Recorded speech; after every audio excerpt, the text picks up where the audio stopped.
എല്ലാ ഉദ്യോഗാർത്ഥികൾക്കും ടാലന്റിന്റെ ഡെയിലി കണ്ടവസ് ക്ലാസ്സിലേക്ക് സ്വാഗതം. ഇന്ന് നമ്മൾ ചർച്ച ചെയ്യാൻ പോകുന്നത് 2026 മെയ് 8 തീയതിയിലെ പ്രധാന ആനുകാലിക വിഷയങ്ങളും അവയുടെ അനുബന്ധ വിവരങ്ങളുമാണ്. അപ്പോൾ നമുക്ക് ക്ലാസ്സിലേക്ക് കടക്കാം.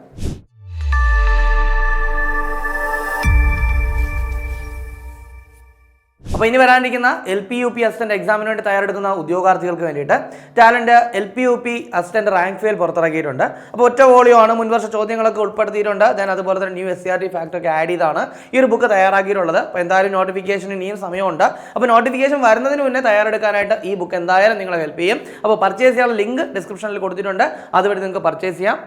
ഇനി അതുപോലെ തന്നെ ഇനി നടക്കാനിരിക്കുന്ന അതുപോലെ തന്നെ വരാനിരിക്കുന്ന CPO എക്സാമിന് വേണ്ടിയിട്ടൊക്കെ തയ്യാറെടുക്കുന്ന ഉദ്യോഗാർത്ഥികൾക്ക് വേണ്ടിയിട്ടും ടാലന്റ് CPO റാങ്ക് ഫെയിൽ പുറത്തിറക്കിയിട്ടുണ്ട്. അപ്പോൾ 3 വോളിയാണ്, മുൻവർഷ ചോദ്യങ്ങളും ന്യൂ SCRT ഫാക്ടർ ഒക്കെ ആഡ് ചെയ്തിട്ടുണ്ട്.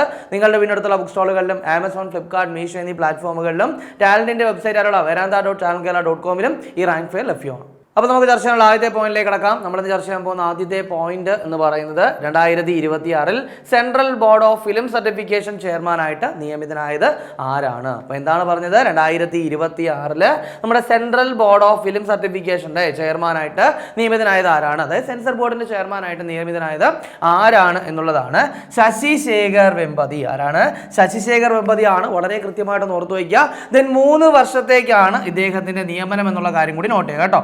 3 വർഷത്തേക്കാണ് ഇദ്ദേഹത്തിന് ഈ ഒരു സ്ഥാനത്തേക്ക് നിയമിച്ചിരിക്കുന്നത്. ദെൻ ഈ പറയുന്ന ശശിശേഖർ വെമ്പതി എന്ന് പറയുന്നത് ആർക്ക് പകരമാണെന്ന് ചോദിച്ചു കഴിഞ്ഞാൽ പ്രസൂൺ ജോഷിക്ക് പകരമായിട്ടാണ് ഇദ്ദേഹത്തെ ഇപ്പോൾ അപ്പോയിന്റ് ചെയ്തിരിക്കുന്നത്. ഈ പ്രസൂൺ ജോഷിയെ നമ്മൾ ചർച്ച ചെയ്തില്ലേടാ, അതായത് റീസെന്റ് ആയിട്ട് പ്രസാർ ഭാരതിയുടെ ചെയർമാനായിട്ട് നിയമിതനായത് ആരാണ്? പ്രസൂൺ ജോഷിയാണ് അല്ലേ. അപ്പോൾ പ്രസാർ ഭാരതിയുടെ നിലവിലെ ചെയർമാൻ എന്ന് പറയുന്നത് പ്രസൂൺ ജോഷി.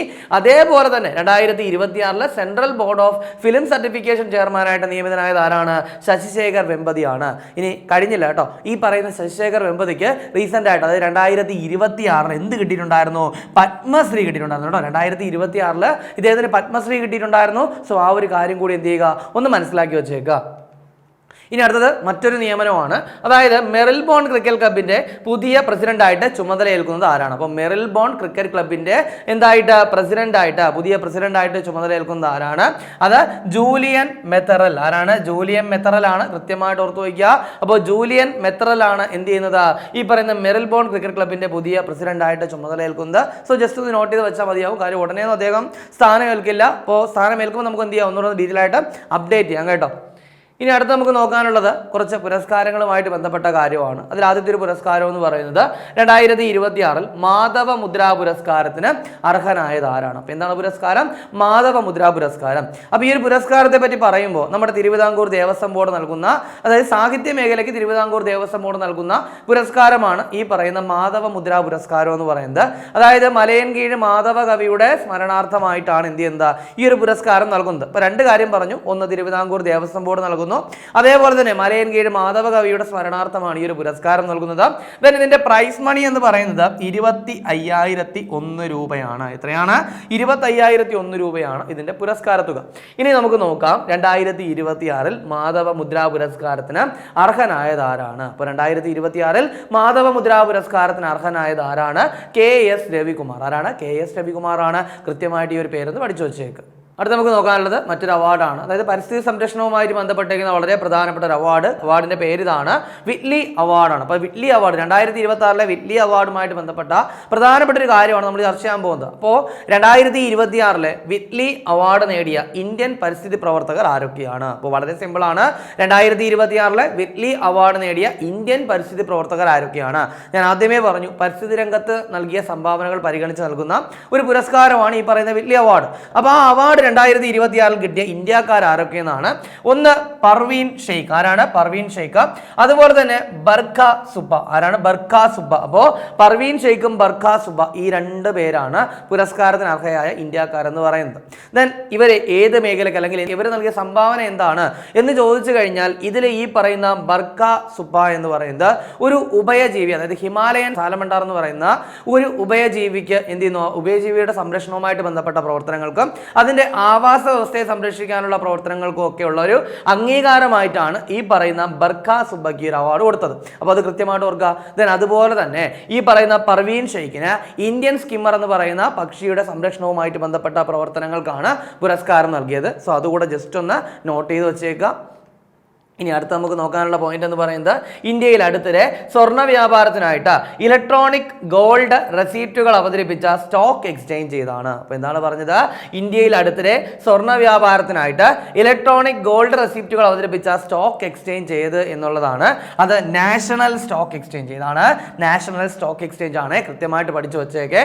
അടുത്ത നമുക്ക് നോക്കാനുള്ളത് നമ്മുടെ കേന്ദ്ര മന്ത്രിസഭ എടുത്തൊരു തീരുമാനവുമായിട്ട് ബന്ധപ്പെട്ട കാര്യമാണ്. അതായത് നമ്മുടെ കേന്ദ്ര മന്ത്രിസഭ ഒരു പ്രധാനപ്പെട്ട ഭേദഗതിക്ക് ഒരുങ്ങുകയാണ്. അതായത് prevention of insult to national honour act എന്ത് ചെയ്യാൻ പോവുകയാണ്? ഭേദഗതി ചെയ്യാൻ പോവുകയാണ്. അതായത് നമുക്കറിയാം ഇപ്പോൾ തന്നെ നമ്മുടെ ഇന്ത്യയിൽ എന്ത് ചെയ്യുന്നുണ്ട്? നമ്മുടെ ദേശീയ ഗാനം അല്ലെങ്കിൽ നമ്മുടെ ഭരണഘടന, ദേശീയ പതാക ഇതിനെയൊക്കെ അവഹേളിച്ച് കഴിഞ്ഞാൽ എന്തുണ്ട്? ഒരു ശിക്ഷാ നടപടി സ്വീകരിക്കും അല്ലേ? അപ്പോൾ പിഴയോ അല്ലെങ്കിൽ തടവോ അല്ലെങ്കിൽ ഇത് രണ്ടും കൂടിയോ ശിക്ഷയായിട്ട് ലഭിക്കും. അപ്പോൾ ഇനി മുതൽ അതിൻ്റെ പരിധിയിലേക്ക് എന്ത് ചെയ്യാൻ പോവുകയാണ്?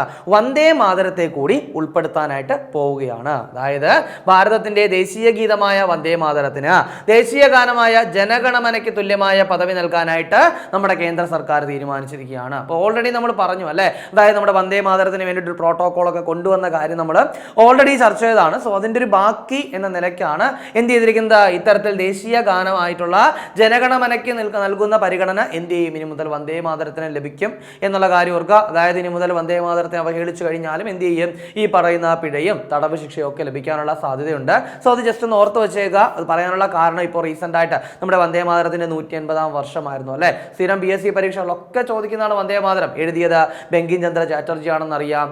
ആനന്ദമഠം എന്ന് പറയുന്ന നോവലിൽ നിന്നുള്ളതാണെന്ന് നമുക്കറിയാം. ഈ പറയുന്ന ആനന്ദമഠം എന്ന് പറയുന്നത് ബംഗാളിലെ സന്യാസി കലാപത്തെ ആസ്പദമാക്കി രചിച്ചൊരു നോവലാണെന്നുള്ള കാര്യം നമുക്കറിയാം. സോ അതുകൊണ്ട് തന്നെ കൃത്യമായിട്ട് ഓർത്തിരിക്കുക. അപ്പോൾ ഇവിടെ വളരെ സിമ്പിൾ ആയൊരു പോയിന്റ് ആണ് നമ്മൾ പറഞ്ഞത്. ഭാരതത്തിന്റെ ദേശീയ ഗീതമായ വന്ദേ മാതരത്തിന് ദേശീയ ഗാനമായ ജനഗണമനയ്ക്ക് തുല്യമായ പദവി എന്ത് ചെയ്യുന്നു? നൽകാൻ കേന്ദ്ര സർക്കാർ തീരുമാനിച്ചിരിക്കുകയാണ്. കാര്യമായിട്ട് നോട്ട് ചെയ്യുക. അടുത്ത നമുക്ക് നോക്കാനുള്ള പോയിന്റ് എന്ന് പറയുന്നത് നമ്മുടെ IBCAയുമായിട്ട് ബന്ധപ്പെട്ട കാര്യമാണ്. ഇതിനു മുൻപ് നമ്മൾ IBCA ഒക്കെ ചർച്ച ചെയ്തിട്ടുണ്ടായിരുന്നു അല്ലേ? ഇന്റർനാഷണൽ ബിഗ് കാറ്റ് അലയൻസ് എന്ന് പറയുന്നത് നമ്മുടെ നരേന്ദ്രമോദി പ്രഖ്യാപിച്ച ഒരു സംഘടനയാണ്. അതായത് പ്രോജക്ട് ടൈഗറിന്റെ 50-ാം വാർഷികമായിട്ടുള്ള 2023 നരേന്ദ്രമോദി പ്രഖ്യാപിച്ചൊരു കൂട്ടായ്മയാണ് IBCA അഥവാ ഇന്റർനാഷണൽ ബിഗ് കാറ്റ് അലയൻസ് എന്ന് പറയുന്നത്. അപ്പോൾ ഇതിന്റെ ഭാഗമായിട്ട് മാർജാര വംശത്തിലെ പ്രധാനപ്പെട്ട 7 ജീവികളെയാണ് സംരക്ഷിക്കുന്നത്.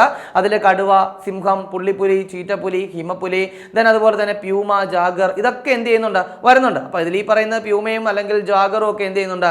ഇന്ത്യയിൽ അത്ര കാര്യമായിട്ട് കാണാത്ത ചില ജീവികളാണ് ഈ പറയുന്ന പ്യൂമയും ജാഗറും ഒക്കെ. പക്ഷെ ബാക്കിയുള്ള ജീവികളൊക്കെ ഇന്ത്യയിൽ ഉള്ളത് തന്നെയാണ്. അപ്പോൾ എന്നിരുന്നാൽ തന്നെയും ഈ പ്രധാനപ്പെട്ട 7 ജീവികൾക്ക് വേണ്ടിയിട്ട് നമ്മുടെ നരേന്ദ്രമോദി പ്രഖ്യാപിച്ച ഒരു കൂട്ടായ്മയാണ് IBCA. അതിൻ്റെ ആസ്ഥാനം ന്യൂഡൽഹിയാണ്. സോ ഇവിടെ നമ്മളിപ്പോൾ ചർച്ച ചെയ്യാൻ പോകുന്ന പോയിന്റ് എന്ന് പറയുന്നത് ആദ്യത്തെ IBCA ഉച്ചകോടിയുടെ പ്രമേയം എന്താണ്? അപ്പോൾ എന്താണ് പറഞ്ഞത്? ആദ്യത്തെ IBCA ഉച്ചകോടിയുടെ പ്രമേയം എന്ത് എന്നുള്ളതാണ് save big cats, save humanity, save ecosystem. എന്താണ് പറഞ്ഞത്? Save big cats, save humanity, save ecosystem. അപ്പോൾ അങ്ങനെയാണെങ്കിൽ ഏറ്റവും പ്രധാനപ്പെട്ട കാര്യം ഇതാണ്. ഈ ഒരു ആദ്യത്തെ IBCA ഉച്ചകോടി നടക്കുന്നത് എവിടെ വെച്ചാണ്? അത് ന്യൂഡൽഹിയിലാണ് കേട്ടോ. അപ്പോൾ കൃത്യമായിട്ട് പഠിക്കുക. ന്യൂഡൽഹിയിൽ വെച്ചിട്ടാണ് എന്ത് ചെയ്യുന്നത്? ആദ്യത്തെ ഈ ഒരു IBCA ഉച്ചകോടി നടക്കുന്നത്. അപ്പോൾ അത് പ്രധാനപ്പെട്ട കാര്യമാണ്. 2026 ജൂണിലാണ് നടക്കുക. ഇത് കഴിയട്ടെ. അത് കഴിയുമ്പോൾ നമ്മൾ ഡീറ്റെയിൽ ആയിട്ട് ചർച്ച ചെയ്യും കേട്ടോ. ഏകദേശം ഒരു 95ഓളം രാജ്യങ്ങളിൽ നിന്നൊക്കെ ഉള്ള പാർട്ടിസിപ്പൻസ് ഇതിൽ പങ്കെടുക്കുന്നുണ്ട്. അപ്പോൾ എന്തായാലും ഈ ഉച്ചകോടി കഴിയട്ടെ. നമുക്ക് അത് കഴിയുമ്പോൾ വളരെ ഡീറ്റെയിൽ ആയിട്ട് ഞാൻ എന്ത് ചെയ്യാം? ഇതുമായിട്ട് ബന്ധപ്പെട്ട കാര്യങ്ങൾ ചർച്ച ചെയ്യും.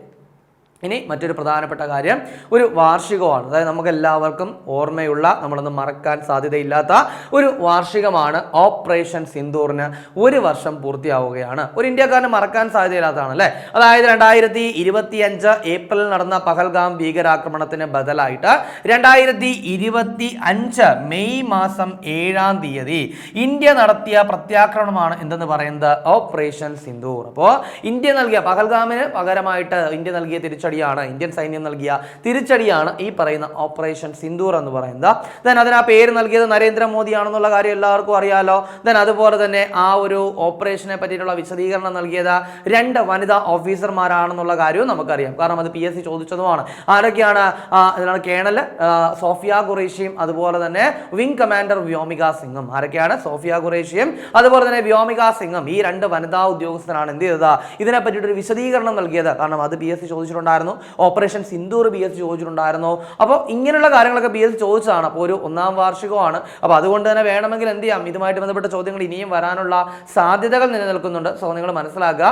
അപ്പോൾ ഇവിടെ ഓപ്പറേഷൻ സിന്ദൂറിന് 1 വർഷം എന്നാണ് നമ്മൾ പറഞ്ഞത്. അങ്ങനെയാണെങ്കിൽ ഓപ്പറേഷൻ സിന്ധു ഉണ്ടല്ലോ, എന്താ ഓപ്പറേഷൻ സിന്ധു എന്ന് പറയുന്നത്? അത് ഇറാൻ ഇസ്രായേൽ യുദ്ധത്തിന്റെ പശ്ചാത്തലത്തിൽ അവിടെയുള്ള ഇന്ത്യക്കാരെ തിരികെ എത്തിക്കാനായിട്ട് ഇന്ത്യ നടത്തിയ രക്ഷാദൗത്യമാണ് ഓപ്പറേഷൻ സിന്ധു കേട്ടോ. അതുകൂടെ ഒന്ന് മറന്നു പോകരുത്. കാരണം രണ്ടും തമ്മിൽ ചിലപ്പോൾ ഒരു കൺഫ്യൂഷൻ ഉണ്ടാവാനുള്ള സാധ്യത ഉണ്ട്. അതുകൊണ്ടാണ് പറഞ്ഞത്. ഇനി അടുത്ത് നമുക്ക് നോക്കാനുള്ള പോയിന്റ് എന്ന് പറയുന്നത്, ഭൂമിക്ക് ഭീഷണിയായേക്കാവുന്ന ചിഹ്നഗ്രഹങ്ങളെയും ധൂമകേതുക്കളെയും കണ്ടെത്താനായിട്ട് നാസ വികസിപ്പിക്കുന്ന ആദ്യത്തെ ഇൻഫ്രാറെഡ് ബഹിരാകാശ ടെലിസ്കോപ്പ് ഏതാണ്? അപ്പോൾ എന്താണ്? ഭൂമിക്ക് ഭീഷണിയായേക്കാവുന്ന ചിഹ്നഗ്രഹങ്ങളെയും ധൂമകേതുക്കളെയും കണ്ടെത്താനായിട്ട് നാസ വികസിപ്പിക്കുന്ന ആദ്യത്തെ ഇൻഫ്രാറെഡ് ബഹിരാകാശ ടെലിസ്കോപ്പ് ഏതാണ്? അത് NEO സർവേയർ. എന്താണ്? NEO സർവേയർ എന്നാണ് ഇതിന്റെ പേര്. അപ്പോൾ നമുക്കറിയാം, സ്വാഭാവികമായിട്ടും ഇതുപോലുള്ള എന്തെങ്കിലും ഒന്ന് ഭൂമിക്ക് വരികയാണെങ്കിൽ നമുക്ക് അത്തരത്തിലൊരു അപകടം ഉണ്ടാകാനുള്ള സാധ്യതയുണ്ട്. അപ്പോൾ ഇത്തരത്തിലുള്ള ഒരു ടെലസ്കോപ്പ് വികസിപ്പിക്കുന്നതിലൂടെ ഓൾറെഡി തന്നെ അതിനെ കണ്ടെത്താനും അപ്പോൾ അതിനുള്ള നടപടികൾ സ്വീകരിക്കാനായിട്ട് നമുക്ക് സാധിക്കും. അപ്പോൾ ഓൾറെഡി തന്നെ ഇതിന് ഇതുപോലുള്ള ധൂമകേതുവിനെയോ അല്ലെങ്കിൽ എന്താണ് ഒരു ചിഹ്നഗ്രഹത്തെയോ കണ്ടെത്താനും അപ്പോൾ അതിന് പകരമായിട്ട് അതിനെ തകർക്കാനോ അല്ലെങ്കിൽ ദിശ മാറ്റി വിടാനുള്ളോ പോലുള്ള പ്രവർത്തനങ്ങൾ നമുക്ക് ചെയ്യാനായിട്ട് പറ്റും. അപ്പോൾ അതിനു വേണ്ടിയിട്ടാണ് നാസ ഈ പറയുന്ന NEO സർവേയർ എന്ത് ചെയ്യുന്നത്, ഡെവലപ്പ് ചെയ്യുന്നത്. കൃത്യമായിട്ട് ഓർത്തു വയ്ക്കുക. Then near earth object surveyor എന്നാണ് ഇതിന്റെ പൂർണ്ണ രൂപം കേട്ടോ. നിയർ എർത്ത് ഒബ്ജക്റ്റ് സർവേയർ എന്നാണ് ഇതിന്റെ പേര്, പൂർണ്ണ രൂപം എന്ന് പറയുന്നത്. സോ അതുകൂടെ ഒന്ന് അപ്ഡേറ്റ് ചെയ്തു. ഇനി അടുത്ത് നമുക്ക് നോക്കാനുള്ളത് ഒരു വേദിയാണ്. ശരിക്കും ജസ്റ്റ് ഒന്ന് ഓർമ്മിപ്പിക്കുന്നത് മാത്രം. എന്തായാലും കഴിയുമ്പോൾ നമ്മൾ ഈ ഒരു ടൂർണമെന്റ് കഴിയുമ്പോൾ ഡീറ്റെയിൽ ആയിട്ട് ചർച്ച ചെയ്യും. അപ്പോൾ ജസ്റ്റ് ഒന്ന് ഓർത്ത് വയ്ക്കുക, 2026 IPL ഫൈനൽ മത്സരത്തിന് വേദിയാവുന്നത് എവിടെയാണ്? അപ്പോൾ 2026 IPL ഫൈനൽ നടക്കുന്ന എവിടെയാണ്? അഹമ്മദാബാദാണ്. ആരാണ് ഫൈനൽ കളിക്കുന്നുള്ള കാര്യം ഇതുവരെയും തീരുമാനമായിട്ടില്ല. കാര്യം പോയിന്റ് ടേബിളിൽ ഇപ്പോഴും അങ്ങോട്ടും ഇങ്ങോട്ടും ഒരു എന്താണ് അനക്കങ്ങളൊക്കെ നടക്കുന്നതേ ഉള്ളൂ. അപ്പോൾ എന്തായാലും അത് കഴിയുമ്പോൾ നമുക്ക് അറിയാനായിട്ട് പറ്റും. അപ്പോൾ 2026 IPL ഫൈനൽ നടക്കുന്ന അഹമ്മദാബാദിലാണ്. ഇനി 2024 നടക്കുന്നത് IPL 19ാമത്തെ എഡിഷനാണ്. ഇതെല്ലാവർക്കും അറിയാം. ദെൻ 2025 നടന്നത് 18ാമത്തെ എഡിഷൻ ആയിരുന്നു. ജേതാക്കളായത് RCB ആണ്. ഇനി IPL ഏറ്റവും കൂടുതൽ കിരീടങ്ങൾ നേടിയ ടീമുകൾ എന്ന് പറയുന്നത് മുംബൈ ഇന്ത്യൻസും അതുപോലെ തന്നെ ചെന്നൈ സൂപ്പർ കിങ്സുമാണ്. 5 കിരീടങ്ങൾ വീതമാണ്. ഇതൊക്കെ നമുക്ക് അറിയാവുന്ന കാര്യമാണ്. എങ്കിലും കൃത്യമായിട്ട് പഠിച്ചു വെച്ചേക്കുക. അടുത്ത നമുക്ക് നോക്കാനുള്ളത് ഒരു പ്രധാനപ്പെട്ട വിയോഗമാണ്. അതായത് ടെഡ് ടർണർ എന്ന് പറയുന്ന CNN സ്ഥാപകൻ. CNN നമുക്കറിയാം അല്ലേ, ഒരു ന്യൂസ് ചാനലാണ് CNN എന്ന് പറയുന്നത്. സോ അതിൻ്റെ സ്ഥാപകനായിട്ടുള്ള ടെഡ് ടർണർ എന്ത് ചെയ്തിട്ടുണ്ട്, അന്തരിച്ചു. ദെൻ അദ്ദേഹം അറിയപ്പെടുന്നത് മൗത്ത് ഓഫ് സൗത്ത് എന്നാണ്. മൗത്ത് ഓഫ് സൗത്ത് എന്നറിയപ്പെടുന്ന വ്യക്തിയാണ് ആരെന്ന് പറയുന്നത്, ഈ പറയുന്ന ടെഡ് ടർണർ എന്ന് പറയുന്നത്. ദെൻ ഈ പറയുന്ന CNN എന്ന് പറയുന്ന ന്യൂസ് ചാനൽ മാത്രമല്ല, കാർട്ടൂൺ നെറ്റ്വർക്ക് പോലെയുള്ള വിനോദ ചാനലുകളും ഇദ്ദേഹം സ്ഥാപിച്ചിട്ടുള്ളതാണ്. ദെൻ അത് മാത്രമല്ല, ഇദ്ദേഹം ടർണർ ഫൗണ്ടേഷൻ എന്ന പേരിൽ പരിസ്ഥിതി പ്രവർത്തനങ്ങൾക്ക് വേണ്ടിയിട്ട് ഒരു സംഘടനയും സ്ഥാപിച്ചിട്ടുണ്ട് കേട്ടോ. അപ്പോൾ ടർണർ ഫൗണ്ടേഷൻ എന്ന് പറയുന്നത് പരിസ്ഥിതി പ്രവർത്തനങ്ങൾക്ക് വേണ്ടി സ്ഥാപിച്ച ഒരു ഓർഗനൈസേഷൻ ആണ്. സോ അതിന്റെ ഭാഗമായിട്ട് തന്നെ വംശനാശം നേരിടുന്ന ജീവികളുടെ സംരക്ഷണത്തിന് വേണ്ടിയിട്ട് ഒരുപാട് സ്ഥലങ്ങൾ ഏറ്റെടുക്കുകയും അവിടെയൊക്കെ വനങ്ങളൊക്കെ വെച്ച് പിടിപ്പിച്ചൊരു വ്യക്തി കൂടിയാണ് ഈ പറയുന്ന ടെഡ് ടർണർ. സോ അതുകൂടെ ഒന്ന് ഓർത്തു വയ്ക്കുക. അപ്പോൾ ഇനി ഞാൻ നിങ്ങളെ അറിവിടം പരിചയപ്പെടുത്തുകയാണ്. അറിവിടമല്ല, അറിവിടത്തിൻ്റെ പ്രാക്ടീസ് ബുക്കാണ്. അറിവിടം എല്ലാവർക്കും അറിയാം, ടാലൻറ്റിൻ്റെ SCRT ബുക്കാണ് അറിവിടം എന്ന് പറയുന്നത്. സോ ആ അറിവിടത്തിനെ ബേസ് ചെയ്തിട്ട് അല്ലെങ്കിൽ ആ അറിവിടം പഠിച്ച കുട്ടികൾക്ക് SCRT പ്രാക്ടീസ് ചെയ്യാനായിട്ട് അല്ലെങ്കിൽ SCRT മേഖലയിലെ ചോദ്യങ്ങൾ പ്രാക്ടീസ് ചെയ്യാൻ വേണ്ടിയിട്ട് ഉദ്ദേശിക്കുന്ന ഉദ്യോഗാർത്ഥികൾക്ക് അത് പ്രാക്ടീസ് ചെയ്യാൻ വേണ്ടിയിട്ട് ആണ് ടാലൻറ്റ് ഈ ഒരു അറിവിടം പ്രാക്ടീസ് ബുക്ക് പുറത്തിറക്കിയിരിക്കുന്നത്. ഏകദേശം 4300-ലധികം ചോദ്യങ്ങൾ ഇതിലുണ്ട്. അതിൽ തന്നെ 2300-ലധികം ചോദ്യങ്ങൾ സോഷ്യൽ സയൻസും 1800-ലധികം ചോദ്യങ്ങൾ സയൻസിൻ്റെ ഭാഗത്തുനിന്നുമാണ്. ദെൻ അത് മാത്രമല്ല, അതിന് പുറമെ തന്നെ ഈ റീസെന്റ് ആയിട്ട് PSC ചോദിച്ച SCRT ബേസ് ചെയ്തുള്ള PQസും ഞങ്ങൾ ആഡ് ചെയ്തിട്ടുണ്ട്. സോ പർച്ചേസ് ചെയ്യാനുള്ള ലിങ്ക് ഡിസ്ക്രിപ്ഷനിലുണ്ട്, അതുവഴി നിങ്ങൾക്ക് പർച്ചേസ് ചെയ്യാം. ദെൻ നമുക്കിനി ചർച്ച ചെയ്ത പോയിന്റുകൾ ഒന്നുകൂടി നോക്കാം. ആദ്യം പറഞ്ഞത് പ്രധാനപ്പെട്ട 2 നിയമനങ്ങൾ. ഒന്നെന്ന് പറയുന്നത് 2026 സെൻട്രൽ ബോർഡ് ഓഫ് ഫിലിം സർട്ടിഫിക്കേഷന്റെ ചെയർമാനായിട്ട് നിയമിതനായത് ആരെന്നാണ്. ശശിശേഖർ വെമ്പതിയാണെന്നുള്ള കാര്യം പഠിക്കുക. ദെൻ അതിനുശേഷം പറഞ്ഞു മെറിൽബോൺ ക്രിക്കറ്റ് ക്ലബിന്റെ പുതിയ പ്രസിഡന്റായിട്ട് ചുമതലയേൽക്കുന്നത് ആര് എന്നുള്ളതാണ്. ജൂലിയൻ മെത്തറലാണ്. കൃത്യമായിട്ട് അതുകൂടെ ഓർക്കുക. ദെൻ അതിനുശേഷം 2 അവാർഡുകൾ പറഞ്ഞു. ഒന്നെന്ന് പറയുന്നത് മാധവ മുദ്ര പുരസ്കാരമാണ്. തിരുവിതാംകൂർ ദേവസ്വം ബോർഡ് നൽകുന്ന പുരസ്കാരമാണ്. മാധവ കവിയോടുള്ള സ്മരണാർത്ഥം നൽകുന്ന പുരസ്കാരമാണ്. ഈ അവാർഡ് കിട്ടിയത് KS രവികുമാറിനാണ്. ദെൻ അതിനുശേഷം 2026 വിറ്റ്ലി അവാർഡ് പറഞ്ഞു. അപ്പോൾ ഈ ഒരു അവാർഡിന് അർഹരായ ഇന്ത്യൻ പരിസ്ഥിതി പ്രവർത്തകരെയാണ് പറഞ്ഞത്. ഒന്ന് പർവീൻ ഷെയ്ഖും അതുപോലെ തന്നെ ബർഖ സുബ്ബ. ആരൊക്കെയാണ്? പർവീൻ ഷെയ്ഖും ബർഖ സുബ്ബയുമാണ്. കൃത്യമായിട്ട് പഠിക്കുക. അതിനുശേഷം നമ്മൾ പറഞ്ഞ പോയിന്റ് എന്തായിരുന്നു? നാഷണൽ സ്റ്റോക്ക് എക്സ്ചേഞ്ചുമായിട്ട് ബന്ധപ്പെട്ട ഒരു കാര്യം പറഞ്ഞു അല്ലേ. അതായത് ഇന്ത്യയിൽ അടുത്തിടെ സ്വർണ്ണ വ്യാപാരത്തിനായിട്ട് ഇലക്ട്രോണിക് ഗോൾഡ് റെസിപ്റ്റുകൾ അവതരിപ്പിച്ച സ്റ്റോക്ക് എക്സ്ചേഞ്ച് ഏതാണെന്ന് പറഞ്ഞു? നാഷണൽ സ്റ്റോക്ക് എക്സ്ചേഞ്ച് ആണ്. അതിനുശേഷം പറഞ്ഞ പോയിന്റ് ഭാരതത്തിന്റെ ദേശീയ ഗീതമായിട്ടുള്ള വന്ദേ മാതരത്തിന് ദേശീയ ഗാനമായ ജനഗണമനയ്ക്ക് തുല്യമായ പദവി നൽകാനായിട്ട് കേന്ദ്ര സർക്കാർ തീരുമാനിച്ചിരിക്കുകയാണ്. അതായത് ഇപ്പോൾ നമ്മളിപ്പോൾ ദേശീയ ഗാനത്തെ അവഹേളിക്കുകയാണെങ്കിൽ പിഴയും അതുപോലെ തന്നെ തടവ് ശിക്ഷയും ഒക്കെ ഉള്ളതുപോലെ തന്നെ ഇനി മുതൽ വന്ദേ മാതരത്തിന് എന്ത് ചെയ്യുന്നുണ്ടാവും? ഇതുപോലെ അവഹേളിച്ച് കഴിഞ്ഞാൽ തടവും പിഴശിക്ഷയൊക്കെ ഉണ്ടാവും. അത് പഠിക്കുക. അതിനുശേഷം ഒരു പ്രമേയം പറഞ്ഞു. IBCAയുടെ ആദ്യ ഉച്ചകോടി നടക്കാൻ പോവുകയാണ് 2026 ജൂണിൽ ന്യൂഡൽഹിയിൽ വെച്ചാണ് നടക്കുക. അതിന്റെ പ്രമേയം സേവ് ബിഗ് കാറ്റ്, സേവ് ഹ്യൂമാനിറ്റി, സേവ് എക്കോസിസ്റ്റം. കൃത്യമായിട്ട് പഠിക്കണേ. അതിനുശേഷം ഓപ്പറേഷൻ സിന്ദൂറിന് 1 വർഷമായെന്നുള്ള കാര്യം പഠിക്കുക. ഓപ്പറേഷൻ സിന്ദൂർ 2025 മെയ് മാസമാണ് 7-ാം തീയതിയാണ്. ഡേറ്റ് ഒന്ന് പഠിച്ചു വെച്ചേക്കാം കേട്ടോ. ഒരു പക്ഷേ ഡിഗ്രി പോലുള്ള പരീക്ഷകൾക്ക് ചോദിക്കാൻ ചാൻസ് ഉണ്ട്, അതുകൊണ്ടാണ്. അതിനുശേഷം പറഞ്ഞത് NEO സർവേയറിനെ പറ്റിയാണ്. ഇതൊരു ടെലസ്കോപ്പാണ്, ബഹിരാകാശ ടെലസ്കോപ്പാണ്. അതായത് ഭൂമിക്ക് ഭീഷണിയായേക്കാവുന്ന ചിഹ്നഗ്രഹങ്ങളെയും ധൂമകേതുക്കളെയും കണ്ടെത്താനായിട്ട് ആര് ഡെവലപ്പ് ചെയ്യുന്ന? നാസ ഡെവലപ്പ് ചെയ്യുന്ന ആദ്യത്തെ ഇൻഫ്രാറെഡ് ബഹിരാകാശ ടെലസ്കോപ്പാണ് ഈ പറയുന്ന NEO സർവേയർ. കൃത്യമായിട്ട് പഠിക്കണം. അതിനുശേഷം ഒരു വേദി പറഞ്ഞു. 2026 IPL ഫൈനലിന്റെ വേദി എവിടെയാണ്? അഹമ്മദാബാദാണ്.